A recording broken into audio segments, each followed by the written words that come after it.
Aku yakin banyak dari kalian tidak akan percaya dengan apa yang akan aku tuliskan ini, tapi sejujurnya, aku tidak peduli dengan apa yang kalian pikirkan tentang diriku, atau tentang apa yang akan aku ceritakan. Aku serahkan semuanya kepada kalian untuk menilai sendiri. Aku hanya perlu menuliskannya, mengeluarkannya dari pikiranku dan menuangkannya ke dalam kertas, komputer, atau apapun, dimanapun kejadian mengerikan beberapa hari terakhir ini bisa terdokumentasikan. Aku harus menceritakannya kepada seseorang. Aku harus melakukan sesuatu agar ingatanku menjadi nyata, sebelum aku melupakan detail penting apapun. Aku menulis ini dari tempat tidur rumah sakit. Aku baru sadar sekitar 5 jam yang lalu, tapi salah satu terapis di rumah sakit mengatakan bahwa aku sudah berada di tempat tidur ini selama 5 hari. Katanya aku koma selama 5 hari akibat kecelakaan yang menyebabkan trauma kepala, tapi itu akan aku jelaskan nanti.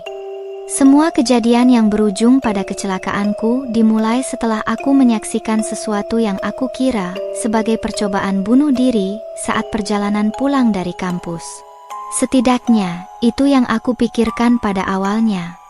Perlu aku jelaskan bahwa aku tinggal 2 jam dari kampus, jadi setiap hari aku harus menempuh perjalanan 2 jam pergi dan pulang. Mungkin kalian bertanya kenapa aku mau sejauh itu, tapi singkatnya, aku bukan orang yang suka perubahan. Jadi ketika kami pindah dari West London ke South London, aku tetap memilih kuliah di tempat lama. Perjalanan panjang itu sebenarnya tidak terlalu masalah karena aku suka naik bis. 3 kali naik bis memberiku waktu untuk berpikir dan melihat berbagai kota yang dilewati. Salah satu rute bus melewati Terminal 4 Bandara Heathrow. Awalnya menyenangkan melihat pesawat datang dan pergi. Aku yang belum pernah keluar dari London merasa takjub melihat pesawat sebesar itu dari dekat. Namun seiring waktu, semua itu menjadi membosankan. Perjalanan terasa panjang dan melelahkan. Aku mulai mencari hal lain untuk mengalihkan perhatian setiap kali naik bis. Suatu hari, aku mulai memperhatikan sebuah hanggar. Sebenarnya sulit untuk tidak melihatnya, tapi sebelumnya aku tidak pernah benar-benar memperhatikannya, baik pukul 6 pagi atau jam 5 sore setelah seharian di kampus. Hanggar itu selalu seperti menyatu dengan pemandangan kota. Tapi ketika akhirnya aku benar-benar memperhatikannya, aku jadi terus melihatnya setiap kali melewati tempat itu. Hanggar itu terlihat sudah lama tidak digunakan. Deretan jendela besar di sepanjang bangunan tampak menguning, beberapa pecah. Tulisan British Airways di sampingnya kehilangan beberapa huruf dan dipenuhi grafiti. Pintu besinya berkarat, seolah tidak pernah dibuka selama bertahun-tahun. Selama aku bolak-balik kampus, aku tidak pernah sekalipun melihat pesawat di dalam hanggar itu. Namun entah kenapa, setiap kali bis melewatinya, perhatianku selalu tertuju ke sana. Dan dari situlah semuanya dimulai. Malam itu hari Jumat. Aku menghabiskan waktu bersama teman-teman setelah kuliah. Tidak melakukan hal penting, hanya bersantai saja.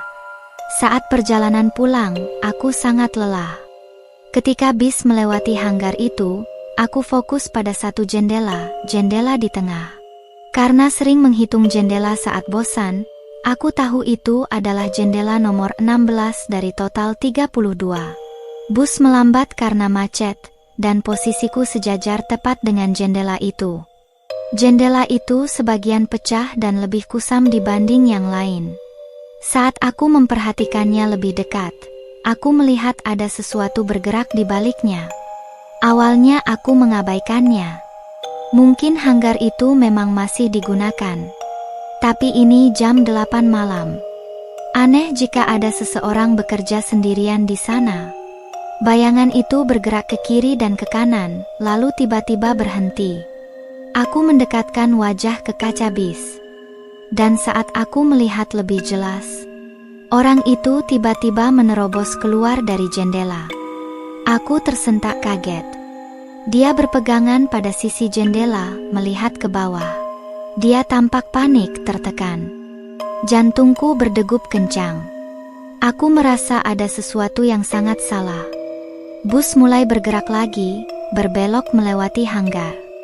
Aku berusaha melihatnya, merasa tidak berdaya. Dan tepat saat aku hendak bereaksi, dia terjatuh. Jantungku seperti berhenti. Aku berteriak saat melihatnya jatuh dan waktu terasa melambat. Dan tepat sebelum aku memalingkan wajah untuk menghindari melihat tubuhnya menghantam tanah, aku menoleh ke atas, melihat ke jendela itu. Dan saat itulah aku melihat sesuatu yang bukan manusia. Saat aku melihat lebih dekat ke jendela itu, sesuatu yang kulihat jelas bukan manusia. Makhluk itu berjongkok, menempel di lantai dengan satu tangan. Aku berkedip keras mencoba memahami apa yang kulihat dan semuanya langsung gelap. Aku pun terbangun dengan tersentak. Aku masih di dalam bis dan tubuhku basah oleh keringat dingin. Aku melihat sekeliling dan semuanya terlihat normal.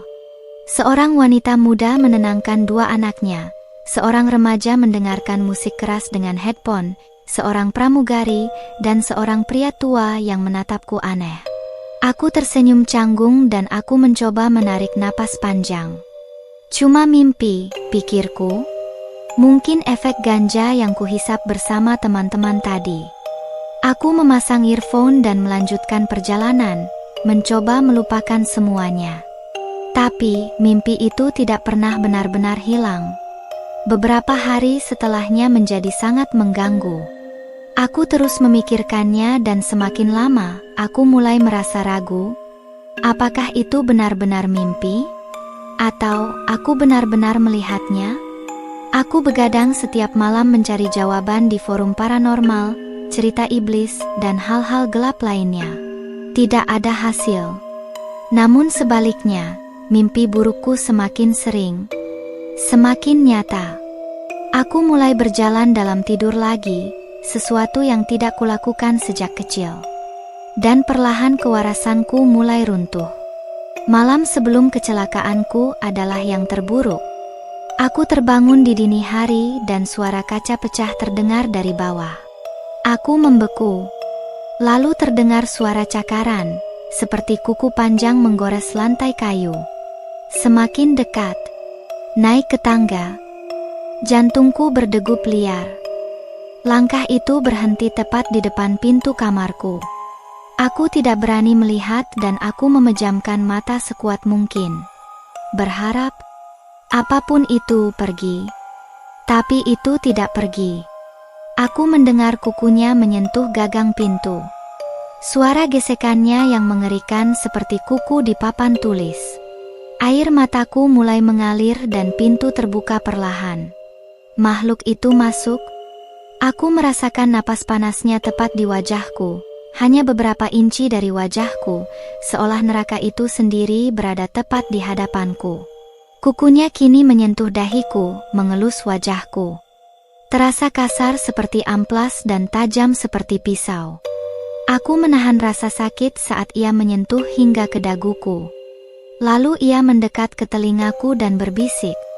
Dengan suara rendah, rusak, tidak manusiawi. Datanglah ke hanggar. Ia tertawa pelan, lalu pergi. Aku tidak bergerak sampai matahari terbit dan seluruh tubuhku terasa kaku. Air mataku terus mengalir, tidak ingat sama sekali apa yang terjadi setelah malam itu. Yang aku tahu, aku terbangun di dalam hanggar dan berbaring di lantai beton yang dingin. Aku mencoba melihat sekeliling. Di sana terdapat sebuah kotak peralatan, meja kerja dan sebuah pintu yang tertutup. Aku terjebak. Aku melihat ke atas dan bulan terlihat masih tinggi, masih lama sebelum fajar tiba. Aku harus keluar. Aku mencoba mencari sesuatu dan menemukan sebuah senter besar. Dan saat aku menyalakannya, sesaat ketika cahaya senter menyapu dinding, aku mundur ngeri. Sebuah panah besar dicat di dinding, menunjuk ke atas, ke arah jendela. Aku segera naik ke tangga besi tua dan setiap langkahku terdengar berderit. Di atas ruangan besar itu gelap dan kosong. Dan di sampingku terdapat sebuah jendela. Sebuah jendela dengan nomor 16 yang pecah. Aku mulai tersadar bahwa aku sedang dalam bahaya, dan aku harus segera keluar. Aku menyinari sudut ruangan itu dan tubuhku langsung membeku. Di langit-langit itu, makhluk itu ada di sana, menempel dengan satu tangan dan tersenyum. Senyum yang terlalu lebar untuk manusia, menunjukkan gigi busuknya. Makhluk, apakah kamu? Suaraku gemetar. Makhluk itu jatuh ke lantai dengan posisi merangkak, dan lehernya terdengar retak saat menoleh. Matanya terlihat hitam dan kosong, tidak ada hidung. Tubuhnya kurus, tulang-tulangnya terlihat jelas dan kulitnya abu-abu transparan. Ia menjilat lendir hitam dari giginya. Aku tidak berani memalingkan cahaya. Takut jika aku melakukannya, ia akan menerkamku. "Siapa kamu?" teriakku. Ia merangkak mendekat. Kukunya menyeret di lantai dan tubuhnya bergerak seperti laba-laba. Kakinya bengkok tidak normal. Lalu ia berbisik berulang-ulang, hanya satu kata, yang entah kenapa aku mengerti. "Hangarman. Aku adalah Hangarman." Ia melompat ke arahku. Aku terjatuh dan kepalaku membentur lantai. Senternya retak dan makhluk itu mencoba menindihku, menahan tanganku, dan ia mulai berteriak. Napasnya panas seperti asam. Aku mencoba melawan tetapi kekuatannya tidak manusiawi. Aku harus bertindak sekarang juga atau aku akan mati. Aku menggigit telinganya dengan keras dan dagingnya robek di mulutku. Darah dingin menyembur ke wajahku. Makhluk itu menjerit. Aku mendorongnya menjauh dan segera berdiri, berlari menuju ke arah jendela di mana itu satu-satunya jalan keluar. Aku melihat ke belakang. Makhluk itu bangkit. Aku mulai berpikir jika aku ingin hidup, aku harus segera melompat keluar jendela. Aku melompat, jatuh, dan itu adalah hal terakhir yang kuingat. Aku terbangun di rumah sakit dan aku masih hidup, sungguh ajaib. Seorang wanita menjelaskan semuanya. Namanya Margehan. Katanya seseorang melihatku melompat dari hanggar dan memanggil polisi. Aku mengalami 3 tulang rusuk yang patah tulang selangka, pergelangan kaki hancur dan tulang belakang bergeser. Tetapi aku masih hidup. Semua orang menganggapku gila. Aku harus menjalani terapi 52 minggu dan terapis menanyai perasaanku. Aku menjawab seadanya. Aku hanya ingin semuanya segera berakhir. Tapi, ada yang aneh. Cara dia menulis, seperti sendinya tidak normal. Aku bertanya, apakah mereka menemukan sesuatu di hanggar? Dia terlihat bingung, memintaku mengulangi pertanyaannya lagi. Katanya pendengarannya melemah karena usia. Padahal dia tidak terlihat tua. Aku mulai merasa tidak nyaman. Aku memintanya memanggilkan dokter, namun dia bergegas berdiri, berjalan menuju pintu. Dan saat pintu terbuka, angin bertiup. Rambutnya tersibak. Dan di tempat seharusnya ada telinga, tidak ada apa-apa.